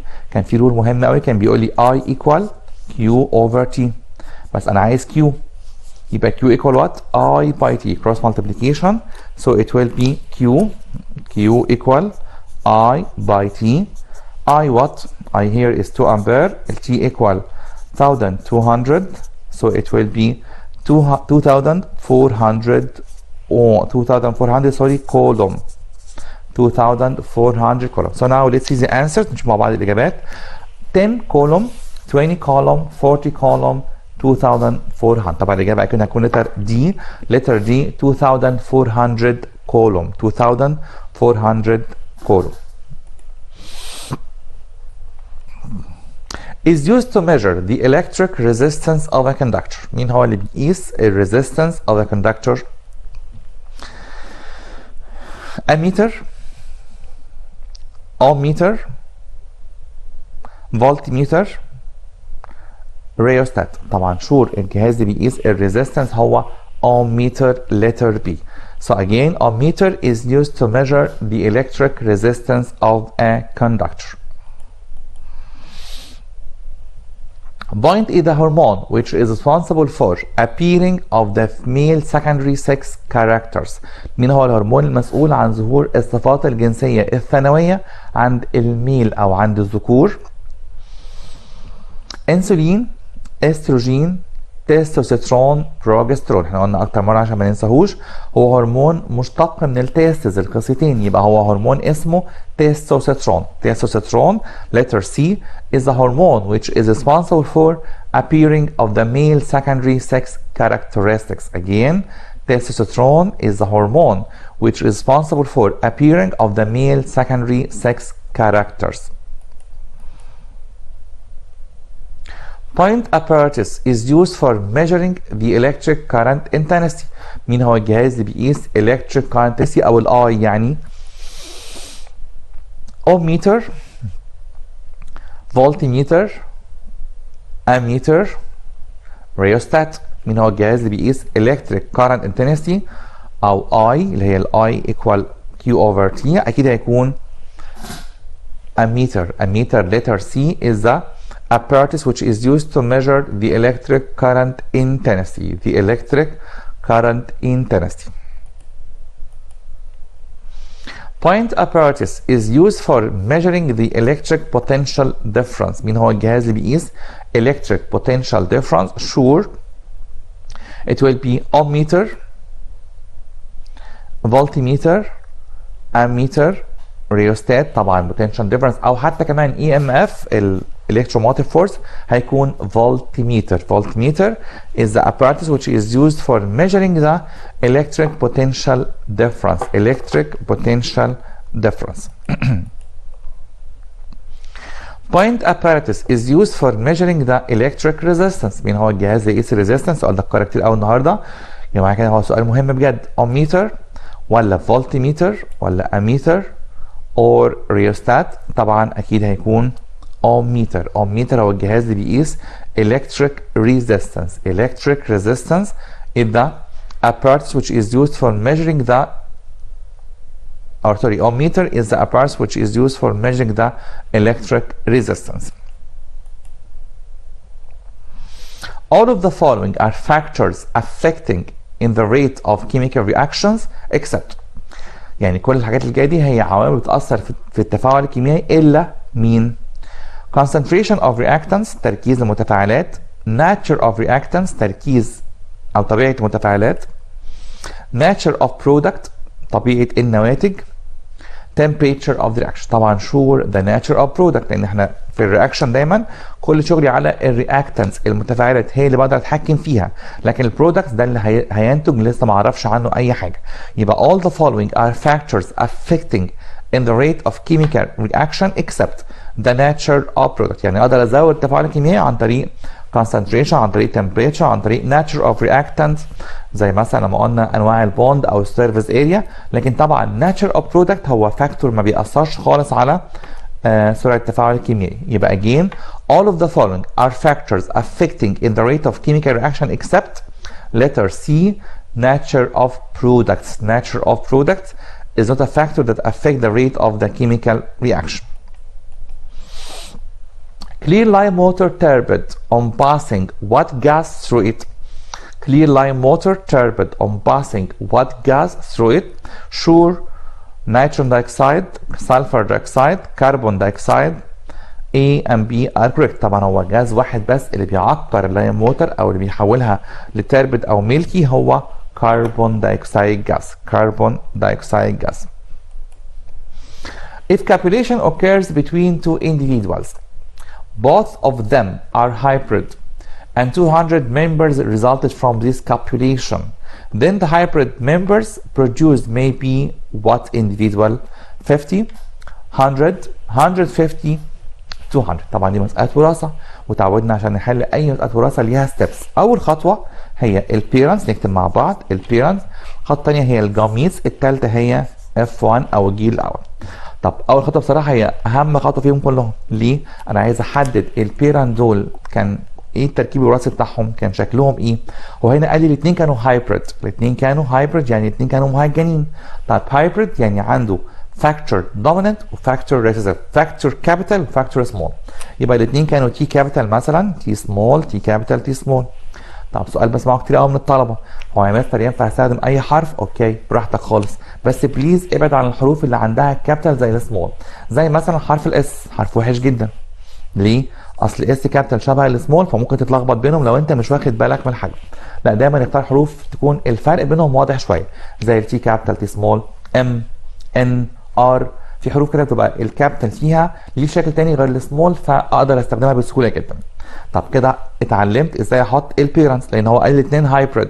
طب الجاميتس قلنا بفكهم، بفك كل فاكتور لوحده واحطه في دايره. اوكي، تي كابيتال، تي سمول، تي كابيتال، تي سمول. الاف 1 انا هشوف البروبابيلتي، الاحتمالات اللي موجوده عندنا. يعني ممكن مين هنا في دول يحصل له كابيوليشن مع مين؟ ممكن جدا تي كابيتال ده مع تي كابيتال ده، او ده مع ده، او ده مع ده، او ده مع ده. كأن كده زي ما قلنا بشكل مبسط قوي اتنين هيتجوزوا الاثنين دول، فده ممكن يتجوز مين؟ يتجوز دي او دي، وده ممكن يتجوز مين؟ دي او دي. يبقى تي كابيتال، تي كابيتال ده نمبر 1. الثاني هيكون تي كابيتال، تي سمول، تي كابيتال، تي سمول. اخر حاجه تي سمول، تي سمول. طب هنا عايز اعرف مين عندي هايبريد. اكيد الاثنين دول. اوكي، يعني الهايبريد بالنسبه لكل التوتال 50%. ناخد بالنا بقى عشان السؤال هيلخبط شويه. هو 50% هايبريد، لكن العدد الاصلي العدد الناتج كان كلهم 200. اوكي، يبقى هينتج منهم كام هايبريد؟ ما حدش يقول لي 50، لا انا بقول 50%، 50%. يبقى 100. زي بالظبط انا بقول لك لو احنا كسبنا اي مبلغ هديك 50% منه. طب لو كسبنا 200 جنيه يبقى هديك 100 جنيه، 50% من المبلغ ده. عشان كده السؤال ده يلخبط شويه. حد كتير قوي ممكن يقول لنا او عينه تروح على 50. لا، هو الاجابه مش 50، هي الاجابه 50%، 50% من ال 200 من 200. يبقى الاجابه هتكون 100 لتر بي. اجين هما كانوا 200 ممبر، يعني 200 ناتج من التزاوج دوت. فور اكزامبل مثلا ده نبات البسله او دروسوفيلا، حشره كده معينه حصل تزاوج بينها ونتجت او نتج على التزاوج ده 200 فرد. طبعا ده اكيد مش موجود في الانسان يعني. طب 200 فرد دول في كام واحد منهم هايبريد؟ احنا اتفقنا الهايبريد طلع معانا في البروبلم 50%، 50%. يبقى اكيد الهايبريد هيكون نص ال 200 يعني 100 لانه 50%. Another question that says the recessive trait appears in one of the sons if he inherited from his parent. امتى بتظهر الصفه ريسيسيف؟ لو ورث two dominant gene ولا one dominant gene ولا two recessive gene ولا recessive gene and dominant gene. امتى بتظهر الصفه ريسيسيف؟ لما اورث الاثنين ريسيسيف، الاثنين لتر سي تو ريسيسيف جينز، تو ريسيسيف جينز يعني صفتين متناحيتين الاثنين سمول. Point element share in the composition of thyroxine hormone. مين هو الاليمنت اللي موجود داخل هرمون الثيروكسين اللي بيظبط افراز الغدة الدرقية؟ هو الايودين ولا الايرون ولا الصوديوم ولا نو كوريكت انسر؟ شور ات ويل بي ايودين. عشان كده قلنا كتير قوي بليز لما نشتري ملح نشتري ملح مكتوب عليه، او ملح يكون فعلا كده مكتوب عليه ملح يودي، يعني ملح يودي، ملح مدعم بالايودين او مدعم باليود، لان ده مهم قوي للثيرويد جلاند الغده الدرقيه اللي موجوده في الرقبه اللي بتنظم او اللي بتفرز هرمون الثيروكسين اللي بينظم الفود لايبريشن انرجي فروم فود ستاف، اللي بينتج او بيبقى مسؤول عن انتاج الطاقه من الاكل اللي موجود داخل اجسامنا. يبقى اليود ده عنصر مهم جدا، وهو اوريدي موجود في اي حاجات بحريه، موجود في السمك او الجمبري او الكابوريا، اي كريتشرز موجوده في البحر داخل في جسمها عنصر اليود، لانه عنصر مهم جدا زي ما قلت للثيروكسين او للثيرويد جلاند. نشوف سؤال تاني. answer the following problem. قلنا في البروبلم برضو بليز لازم اعرف هشتغل مسائل كهرباء ولا وراثه ولا connection. هنا بيقول لي calculate the quantity of electricity، يعني عايز يحسب الكيو that passes through a conductor of a resistance of 2200 ohm for 30 minutes if the potential difference between its terminals is 220 volt. انا قلت كده نصيحه مهمه قوي، لما الاقي مساله كبيره زي كده وفيها اكتر من 2 numbers، يعني فيها 3 numbers، يبقى شور هستخدم 2 rules او 2 laws، قانونين. طب نشوف مع بعض نحلها ازاي. هنا بيقول لي calculate the quantity of electricity، عايز احسب الكيو، ما اعرفش الكيو بكام، والاوم كان 2200، الار كانت 2200 اوم، والتايم كان 30 minutes، ولازم عشان اشتغل بال 30 minutes لازم احولها للسكند، يبقى 1800 سكند. اتس اوكي. والبوتنشال ديفرنس دي كان 220 فولت. اتس اوكي. طب انت عايز مني ايه؟ عايز الكيو. كيو ملهاش عندنا غير قانونين بس. الكيو كانت بتيجي بطريقه كده، ممكن اقول له اي باي تي، او الفي كانت بتساوي دبليو اوفر كيو. طب ما عنديش دبليو وما عنديش كيو، يبقى مش هستخدم القانون ده خالص. طب ينفع اروح دوت الكيو بتساوي اي باي تي، انا عندي تي بس ما عنديش اي. طب ممكن نجيب اي، ما هو اكيد اداني في وار عشان كده. يبقى دايما خد بالك انت عندك الرولز او عندك الفيزيكال كوانتي الموجوده ايه هي، وينفع اشتغل بيها عشان اجيب رول واجيب منه رول تاني ولا لا. يبقى ممكن عن طريق الار وفي نجيب الاي. الاي بتساوي الفي اوفر ار، الفي ايكوال 220، R equal 2200، so I equal 0.1 امبير. انا كده جبت الاي. طب ينفع اجيب الكيو؟ اتس اوكي، سهله جدا بقى، خلاص الموضوع بقى بسيط جدا، عندنا تي وعندنا اي، يبقى ينفع اجيب الكيو. كيو equal I by T، so it will be I 0.1 by T 1800، it will be 180 watt، 180 كولوم، 180 كولوم. يبقى دايما في المسائل الكبيره ديت بليز نقرا السؤال كويس قوي، هقرا البروبلم كويس قوي، وهعمل لها زي ما قلت التصفيه او الجيفن عشان اعرف انا عندي ايه وما عنديش ايه، وفي نفس الوقت هقدر احدد المطلوب مني، وممكن جدا استخدم اكتر من رول، more than one rule، 2 rules، 3 rules، وهكذا.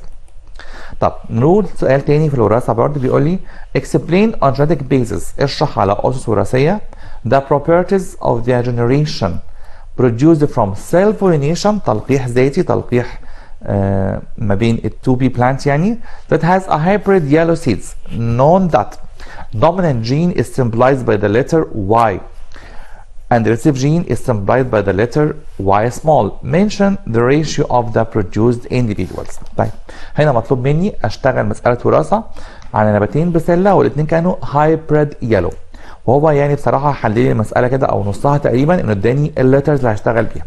زي ما اتفقنا عشان اشتغل اي وراثه بشتغل بليتر بي اللي هو البيرنتس جاميتس اف 1.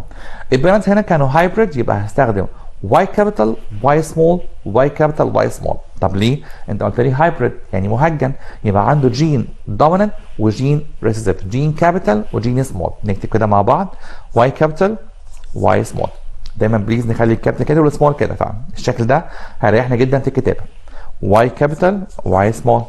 طب الجاميتس اتفقنا باخد كل فاكتور او كل جين لوحده في دايره، يبقى هقول واي كابيتال في دايره، واي سمول في دايره، واي كابيتال في دايره، واي سمول في دايره.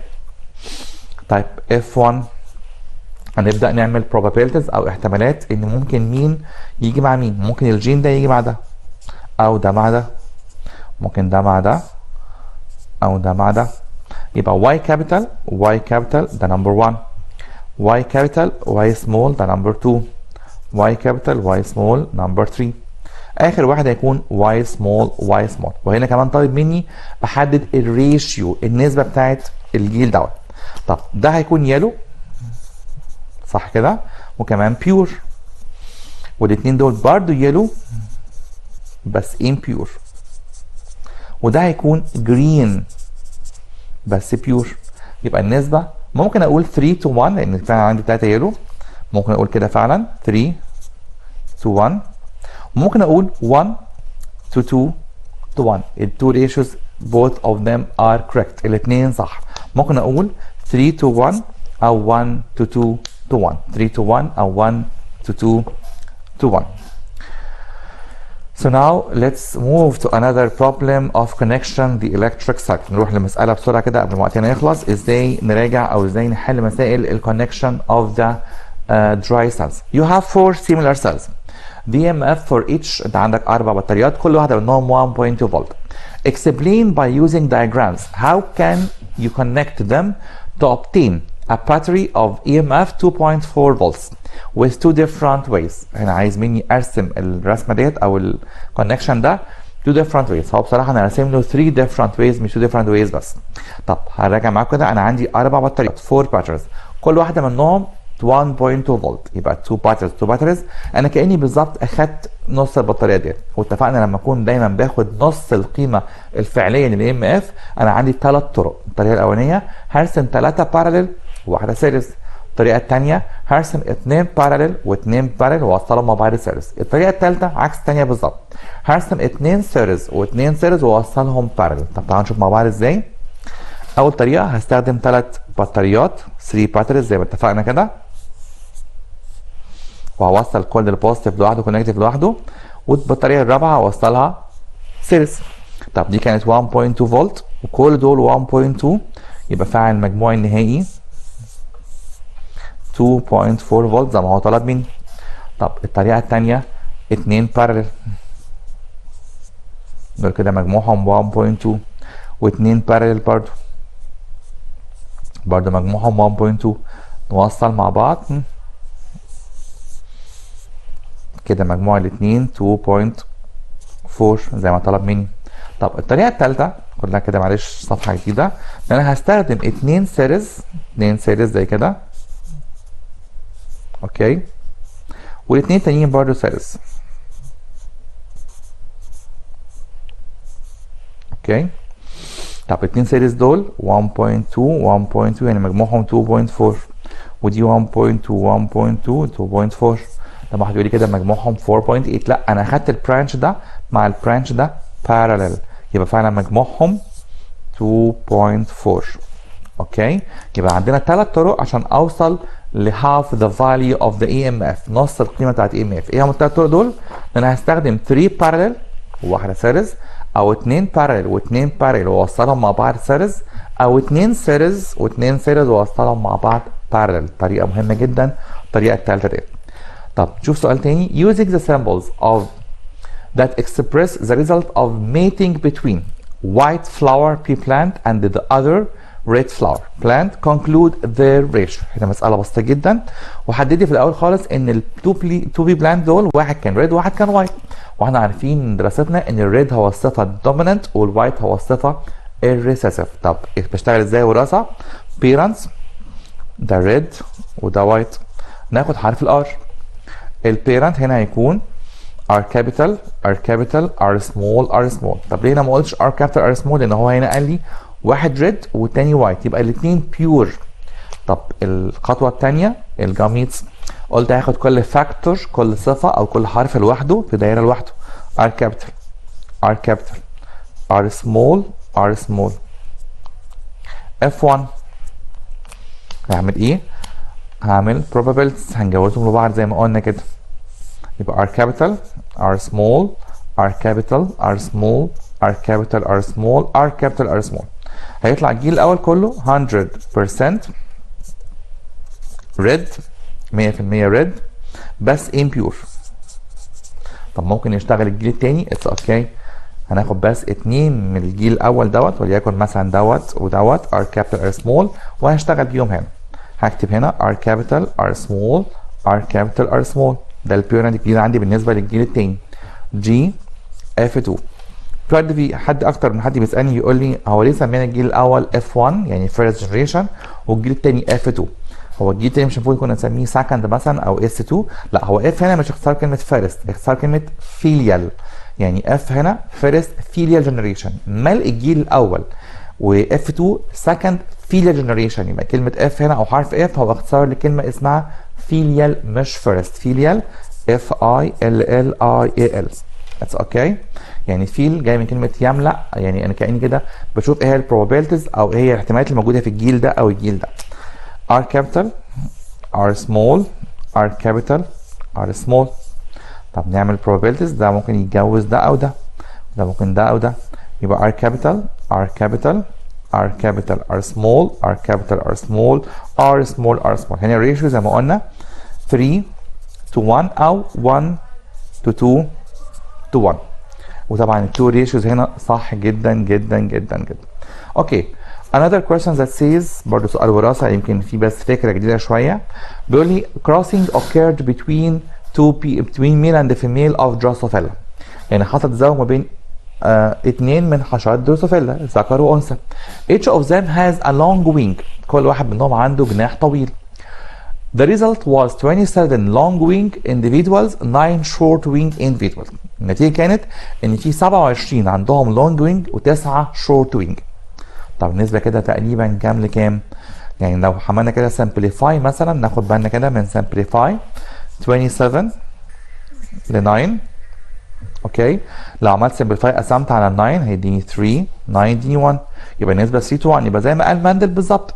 يبقى explain that on genetic basis knowing that the long wing trait symbolized by the letter T and the short wing is the letter T small. طب هشتغل هنا ازاي؟ نفس الفكرة بالظبط اللي قلتها من شوية. ما دام النسبة 3 to 1 يبقى أكيد الاثنين كانوا خد بالك من دي كويس قوي hybrid يعني مهجنين. عشان كده هو بيقول لي الاثنين كانوا long. طب ازاي الاثنين لونج ونتج من التزاوج بتاعهم لونج وشورت في نفس الوقت؟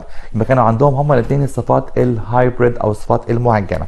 يعني هقدر اقول ان البيرنت تي كابيتال تي سمول تي كابيتال تي سمول. الجاميتس هقدر اقول تي كابيتال تي سمول تي كابيتال تي سمول. F1 تي كابيتال تي كابيتال تي كابيتال تي سمول. اوكي capital T small T small T small. هي فعلا النسبة هنا طلعت 3 to 1 زي ما قال ماندل او زي ما جت هنا في البروبلم ديت 27 to 9. هي نفس الريشيو بالظبط. اوكي so by this problem my dear students we have reached the end of our episode and the end of our semester and also the end of our year in prep 3. So now I wish you every possible luck tomorrow. Please study hard today, practice more and more, try to answer the exams of the previous years of our governorates and try to answer all the questions and problems you can reach to. So now I wish you every possible luck as I said before, and I wish you every success that you deserve in this semester. And now thank you and goodbye till we meet again next year inshallah in secondary stage. Thank you and goodbye. Thank you.